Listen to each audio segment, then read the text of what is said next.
'Tis the season to dominate your league and secure your spot in the fantasy playoffs. But to do that, you need to stay 10 steps ahead of your competition. We believe every NBA fan who plays fantasy football should also play fantasy basketball. For 5 years, our special guest has worked in the fantasy sports industry. He's worked at Fantasy Pros, RotoWire, and now he's with NBC Sports. Believe in fantasy basketball fanatics. I introduce to you my mellow, my man, Zak Hanshew. So much happening in the fantasy world, and I'm just ready to dig in, man. So we looking at December. Let's go ahead and get it cracking. Let's do it. So first things first, I know there's a lot of talk around the Charlotte Hornets with the return of Miles Bridges, right? And at the time of recording this episode, he is top 30, Zach, which is wild, right? For what people even paid in their drafts, some people even grabbed him off of waivers, right? So talk to me about December. Do you think he'll be able to keep up this top 30 value? And also, what kind of impact do you think he's going to have on players like Rozier, PJ Washington, and even LaMelo Ball? Yeah, man. So Miles Bridges has been phenomenal, as you mentioned. Top 30 player. Since returning, he's played 5 games, averaging 21 points, almost 9 rebounds, 1.4 steals, 1.8 triples, solid shooting percentages. And these are the type of numbers that he posted 2 years ago when he had his breakout. To me, this is absolutely sustainable. This is a guy that's still in his prime. He had last season off. He has fresh legs.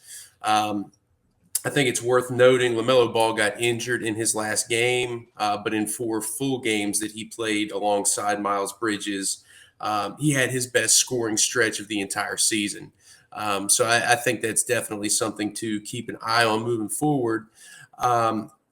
But Bridges being available, playing heavy minutes, and looking phenomenal, that's made PJ Washington a drop. You don't need to hold on to PJ Washington anymore. Guys like Brandon Miller definitely are going to have some of their value dinged a little bit. Miller obviously gets a boost with, anytime LaMelo Ball misses, he should draw the start, just like he started the second half the other night. But yeah, I think the biggest impact is to Washington, who is somebody you don't need to hold on to anymore. Yep. And I know when he came back, there was like this whole moral dilemma, right? People were talking about like, why would you add him? Why would you do this? And for me, I like I say it all the time. Here on this channel, we don't, we stand up against domestic violence, any kind of violence. But at the end of the day, like adding him into your lineup is not you like wearing a Miles Bridges t-shirt, right? It's not saying like, hey, I advocate anything that's happening behind the scenes with this guy. You know what I'm saying? So have you heard people talking about that stuff? And what is your take on that? I think people talked about that a lot more right before the season started, and maybe as we were heading into the season, and there was talk of, hey, is he going to play? Is he not going to play? In any of the leagues that I play in, or any of the fantasy basketball people that I talk to, a lot of that stuff has really died down. I think people are more focused on what he's doing on the court and how he's impacting. Fantasy teams. I'm not sure if it's been the same way for you, but that's kind of the vibe that I've been getting. It's been a mixed bag because in my community, like, there's a lot of new people, right? People who are very new to fantasy. Yeah. And I think a part of that is like it's like an interesting topic for people to discuss. Do you think that, moving forward, especially with like his legal stuff up in the air, that it could also be a sell high moment for Miles Bridges? Like, if you grabbed him off waivers, you paid nothing. If you drafted him, you probably still you paid way less than what he's performing. Do you think that that would be an opportunity for folks too? Absolutely, man. I think anytime somebody is playing at their absolute best, that's always a great time to shop around and see what you're able to get. And like you said, Miles Bridges, you probably got him for nothing. You drafted him late in your draft. You picked him up off waivers. And anybody that's a top 30 value that you got for nothing, absolutely any sort of return you can get for him that's just an automatic victory. And it also like there's also like a bit of the patience conversation in it too, right? So like you drafted him. Some people drafted him, and as soon as the news came out that there was like this second warrant or whatever, then he immediately went to waivers, right? So like that's right back to that testimony of like, hey guys, be patient, especially early in the season. Absolutely, man. Good stuff. So speaking of early in the season, man, the rookie of the year discussions are going on. They are fiery and they are hot. People talking about Wemby versus Chet, right? So Chet has been like he's top 10 right now, right? Yep. He's top 10. Like I was like on Basketball Monster the other day, Zach, and I was refreshing my page. I was like, whoa. I was like, wait a minute, what's happening? I was like, what are my settings? Like, is this real? I go over to hashtag basketball. It's the same thing. Like, this guy's in the top 10. So talk to me about December, the outlook specifically with Wemby and Chet in mind, right? Because just for like as an NBA fan and entertainment purposes, it's a good story, right? I told my son the other day, I think they're gonna be our new Magic and Bird. I think that they could be our new LeBron and Curry type of rivalry. Talk to me about that, and what do you think is gonna happen in December with these two players? Yeah, man, I love the Magic and Bird comparison. I think these are going to be two of our most exciting guys for the next decade and beyond. It's totally different situations with these guys, right? Like Chet comes into a team that they were a near playoff team last season. A team that's ascending. They have SGA. They have a whole cast full of really talented players. Jalen Williams and others. And he comes into this well-oiled machine and just seamlessly fits in with this group. He's a year older. Obviously, he sat out last season with that injury. What would have been his rookie season, but Chet right now, the biggest thing for fantasy managers is the field goal percentage. His percentages and free throw percentage as well. That's what's really elevated him into that top 10 status over Wemby. Because if you look at the raw numbers, the points, the rebounds, the blocks, the triples, they're neck and neck right there. Him and Wemby. But it's just that those percentages that have really taken Chet over the top. And he's just a more efficient shooter. He doesn't have all that defensive attention on him like Wemby does in San Antonio. I think teams know when they play the Spurs, hey, the ball's going to Wemby. He's going to shoot. He has to do a lot because this team is so devoid of playmakers. And that's just not the case in Oklahoma City, where you have an SGA who draws your attention. You have an Isaiah Joe who can shoot lights out. You have a Jalen Williams who can go out and get a bucket. So I think the situation is a little bit easier for Holmgren, but he's, certainly the efficiency is going to be the difference. So I see him continuing to have the better fantasy season. Do you think that Chet can finish top 20? I think he can finish top 10. I don't see what he's doing right now that's not sustainable. We expected him to block a lot of shots. We expected him to hit 3-pointers. We expected him to score and rebound, at a high level.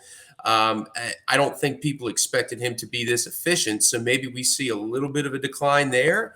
But even a small decline in his percentages, I still think he finishes as a first rounder. And just quickly about J Dub, for Jalen Williams, a lot of people had higher hopes for him this season. What's your take on him, and do you think that Chet's ascension is kind of impacting his value a little bit? I think Chet's ascension has absolutely affected his value. Jalen Williams still a top 100 guy this season. He's been dealing with some nagging injuries, so we'll see. Now that he's coming back, we'll see. if he's feeling better, if he's more healthy, how that'll impact his production moving forward. But still a top 100 guy right now, right outside, I think 91st, if I'm not mistaken. Um, Last season, obviously broke out. Nobody drafted him. They picked him up off the waiver wire, and he finished, inside the top 75. So I think expectations for him were much higher this season. We expected him to do similar things to what he did last year. But yeah, it's a different situation. You have another scorer, rebounder, and playmaker in Chet, and so some of that production is going to be dinged a little bit. But J Dub is he's still been a really great player this season. And just my last thing about the Thunder, man, and I'm just thinking about it. When I look at these rankings, I see SGA at the top. I see Chet in the top 10. Like, can you remember a duo in fantasy that we had like two top 10 guys? Off the top of my head, man, I cannot think of a more productive or at this point a more exciting duo, right? Like whether you play fantasy or not, you have got to love what the Thunder are doing right now, man. It is, and the craziest part about this is they still have all this stockpile of picks coming up here, for years to come, and they have one of the best young teams in basketball, and they're competing for one of the top spots in the West. I mean, you got to love it.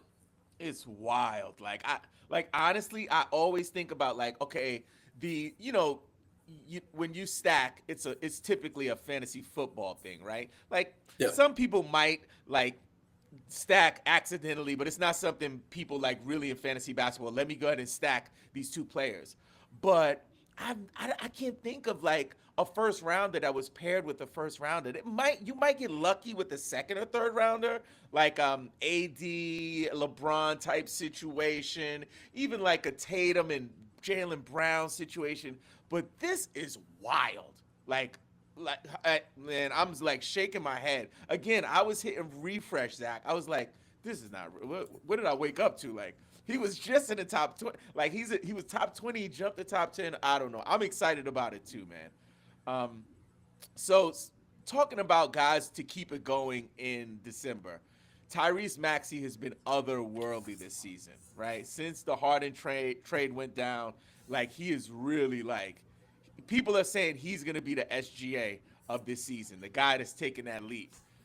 Talk to me about Maxi, and do you think in December he'll keep this going? Because he did have a couple of duds in November, right? He had a few games where he was not really on that 50-point level. He had some duds. So talk to me about his December production and if you think he, in fact, is the SGA of this season. Yeah, so I definitely think he is the SGA of this season, right? And when we talk about the SGA of the season, we're talking about last season when SGA went in the fourth or sometimes fifth round and then finished inside the top. SGA was a top 3 player last season. Maxi's a top 10 right now. But we're talking about guys that you got in the mid rounds that finished inside the first round. And so absolutely he's that guy this season. No James Harden. That's put him in a spot where he was forced to elevate. He leads the league in minutes per game right now, 38.4. Philly has arguably one of the weakest benches in basketball. You're not getting a ton of production from those guys. You're not getting a lot of bucket getters out there. And with Kelly Oubre, unfortunately hit by a vehicle and out for an extended period of time, that just further adds to, what Philadelphia is asking Tyrese Maxey to do. Pushing for 40 minutes a night, there's no reason he can't sustain. He's at 26 points, 5 rebounds, 7 assists, decent shooting percentages, over 3 triples per game. Those are numbers that are certainly sustainable for him.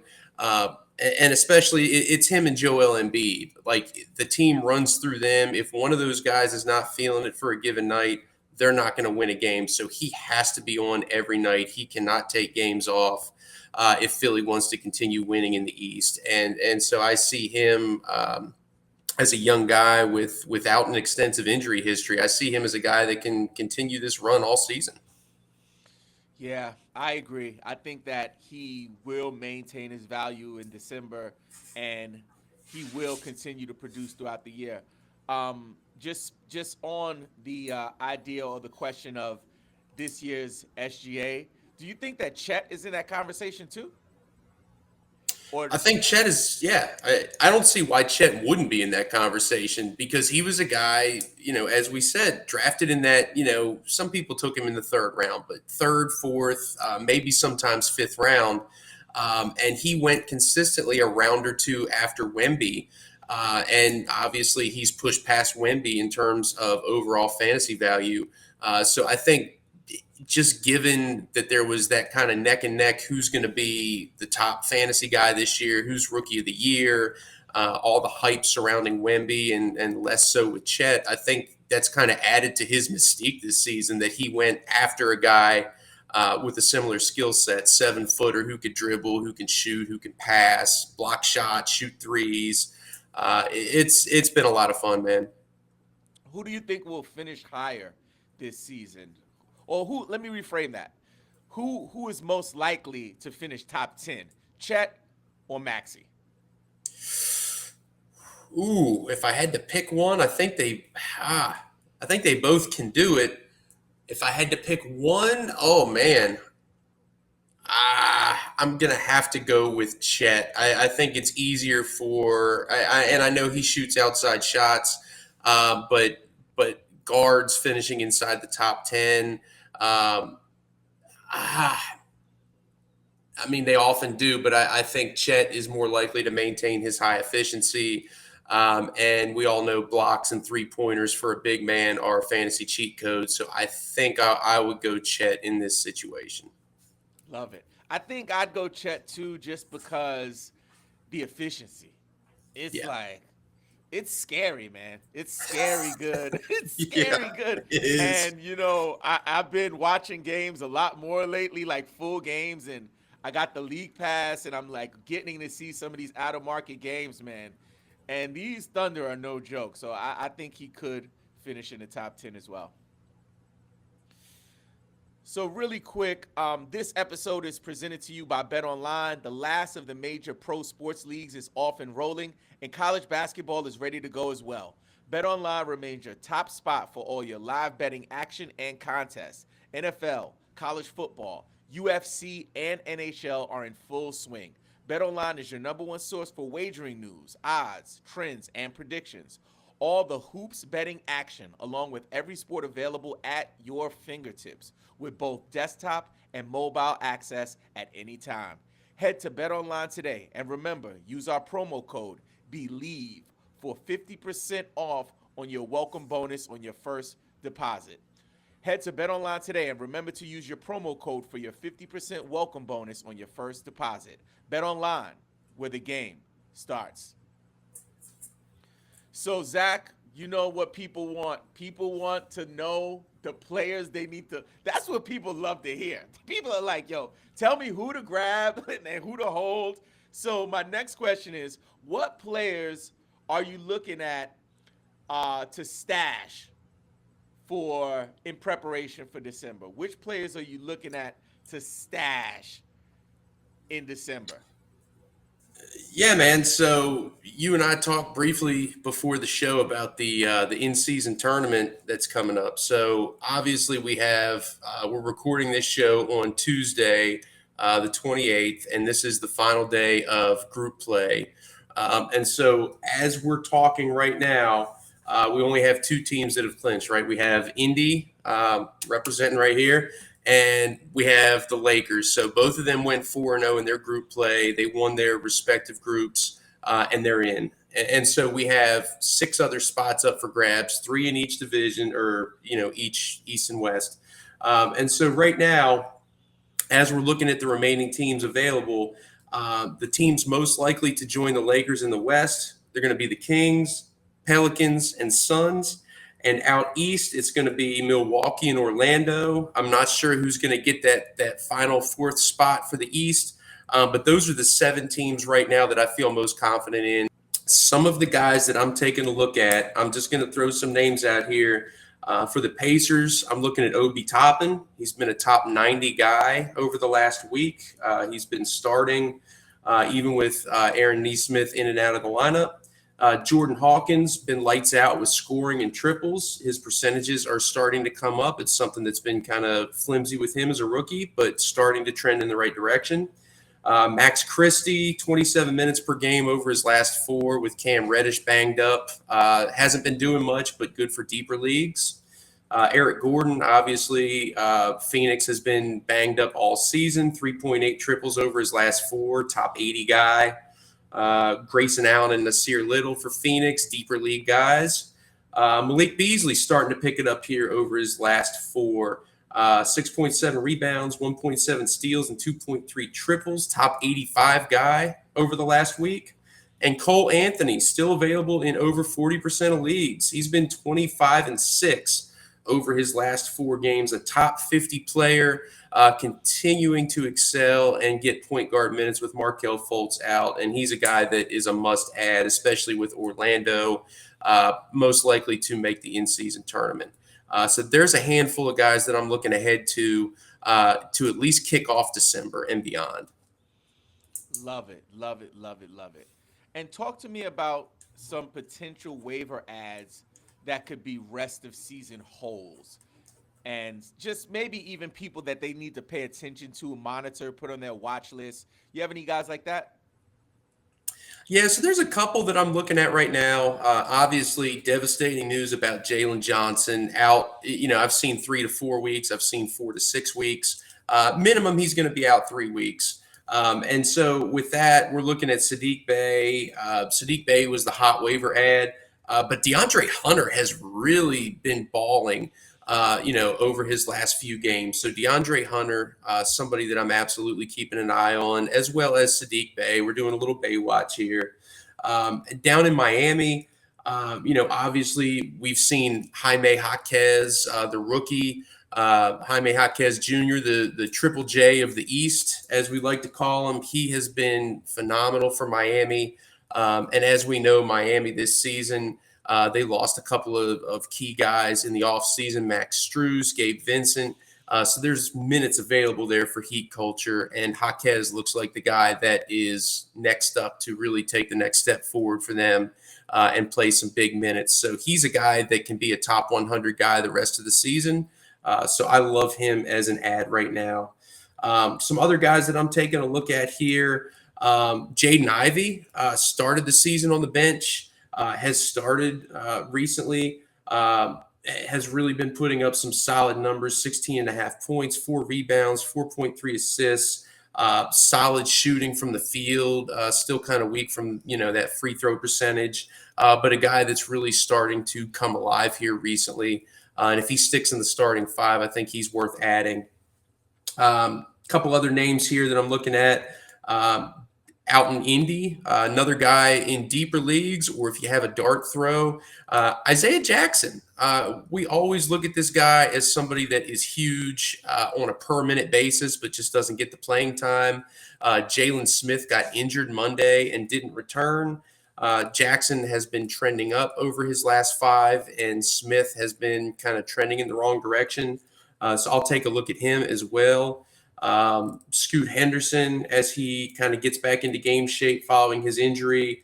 Bilal Coulibaly in Washington as they continue to sink down into the toilet. Nick Batum for Philly. Dario Saric for Golden State. Matisse Thybulle in Portland, and Keontae George in Utah. I know that's just a whole bunch of names throwing at you right here, but these are the guys that I'm really keeping an eye on, not just for this week, but for the rest of the season. Man, you dropped some value bombs on them. Take notes, like do a screen recording, whatever you got to do. Trey Murphy, another guy that I'm trying to stash in places. So, I know the word is he's going to be back pretty soon, right, Zach? Yeah, he's supposed to be coming back soon, and I love that pickup, man. Trey Murphy III was phenomenal last season, and if he can come back and even be, 75% of what he was a season ago, you've got a top 100 guy that you basically picked up for nothing. Mm-mm-mm. And last question, I want to just throw this one at you because I've been thinking about it a lot. Alperen Şengün, is he the baby Joker? He is the baby Joker, man. He's I don't know if you've seen this one, but on social media, it's been out for a year or two. There's this picture of Charizard, Charmeleon, and Charmander, and Shangoon is Charmander, Sabonis is Charmeleon, and Jokic is Charizard. And I love that comparison because yes, he is the baby Jokic. He's in that line of big men that can pass the ball well. And I think he's the youngest of the group, obviously. This season has been his breakout. I think we were kind of expecting more last season, but we were a year early on him, right? So this season he has been phenomenal. 29 and 5. We're seeing flashes of that triple double upside already, and this guy is so young and still ascending. And really, it seems like he's taken on a leadership role for a Houston team that is surprisingly competitive this season. That's something that I've loved to see this year. Houston getting back into the mix of things and not just being terrible again. So yes, you've got to love and appreciate what Shangoon has been able to do. Yeah, I think he's gonna be the anchor. I think we looked at Jalen Green. They have this young core, like all of these young, like a stockpile of young talent, right? And Yeah. he's in the mix. And then this year, it was clear as day to me. I was like, oh, I didn't see that coming. Like I thought he was gonna be good, but I guess I was just blinded by the Walker Kessler, shine. I was thinking about him so much in the offseason and in draft season that I wasn't as high on Shingun. And man, he is it. Like I'm really impressed, and I think he might be this. He might be their Olajuwon. He might be, man. If he can, I know that's a high defensive ceiling to reach, but yeah, he can absolutely be their anchor of the future. I totally agree with you. And Houston is known like from Olajuwon, Ralph Sampson, Yao Ming. Like they're known for having dominant bigs, so it would just kind of fit into the tradition of Houston winning Houston Rockets basketball. Absolutely, man. So Zach, we're gonna wrap up, but before we get out of here, you have any upcoming projects that you want to share with the folks? Just the usual, man. Nothing special coming down the pipe. Just the usual grind. Friday the waiver wired column over at Roto World. So that comes out every Friday, 3,000 words on the current state of the fantasy hoops waiver wire. Other than that, you know what we've been up to. Me, you, Noah, and Raph have just been grinding out the player blurbs and keeping up with the news, man. Love it. And I want to give you a shout out on your Thanksgiving article. The one with the fixings and the dressings. Like that was really I almost like I was so into it. I almost did like a video covering it. I just like the family was here and it was just busy. But man, that was good, Zach. That was really good. I appreciate you, man. Thanks. Oh man. So now that you know what to expect for December for Fantasy Hoops, check out our episode about fantasy basketball trades. This episode was presented to you by Bet Online, where the game starts.